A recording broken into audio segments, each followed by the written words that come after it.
No, there's no text, there's no story, but the singers sing very softly. I realize that there's a lot for me in a particular tone of voice. Every composer has to find a tone of voice. And tone of voice often depends on how far away your audience is. I mean, you whisper to your lover in bed in a different tone of voice than you address your children in the dining room, or it's very different to how you would address public in a hall. And my form of address, I don't know why it's become this way, has become extremely intimate. I like to draw the audience towards me rather than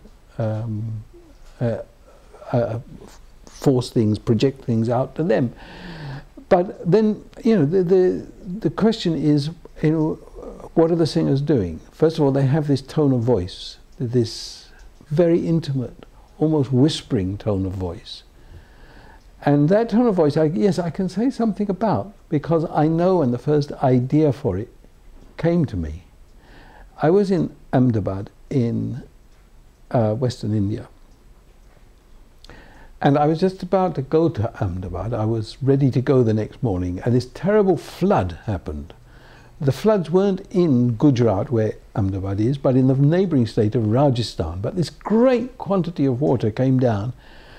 It completely devastated the city, and it made it a disaster area. People were made homeless, and all the rail and road links were cut temporarily for about 3 or 4 days. But anyway, I had a friend who was in the army, in the Indian Army, and I said, well, this is terrible. I was thinking of going to Ahmedabad. He said, well, I have army people going through. Would you like a lift?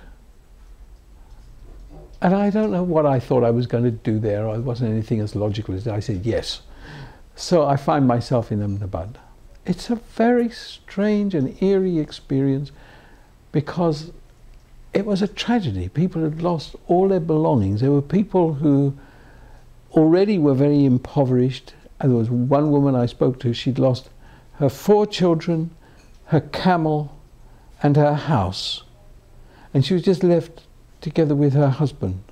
And they were trying to think, well, what does the future hold? Their means of livelihood had gone, everything had gone. And the whole town was like this. It was not an extraordinary story. People were walking along completely traumatized, completely dazed. And in it's a strange kind of no man's land where, what do? You're walking along, but why should you walk along? What's the purpose of walking up this street? And then when you get to the end of the street, do you turn left or right? What difference does it make? You have nowhere to go. And you can't kind of solve these problems because there's nobody that has a solution. Well, it so happened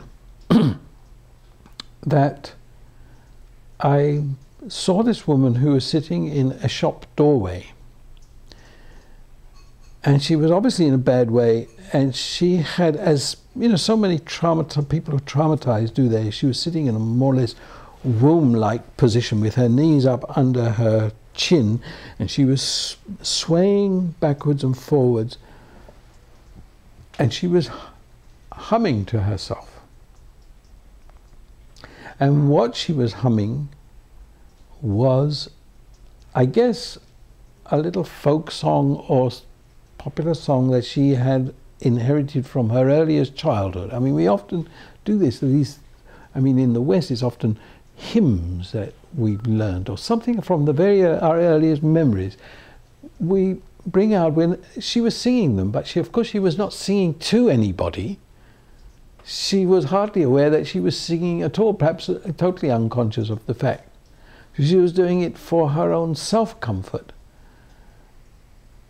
And in that quality of voice, I suddenly realized there was something extraordinarily tender, incredibly fragile, and really something quite wonderful. And in a way, it seemed to me at the time sort of full of a strange kind of hope.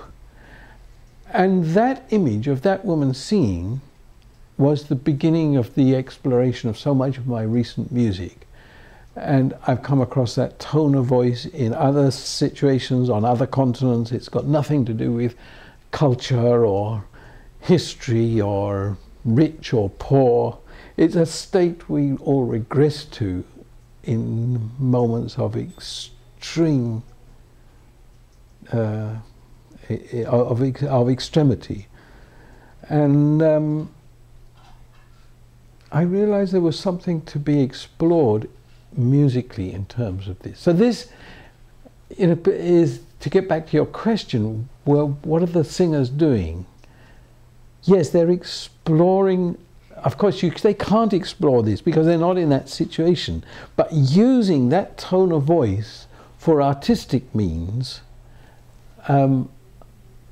exploring what that emotional territory might mean as far as we are able, being on the outside, that is what they're doing.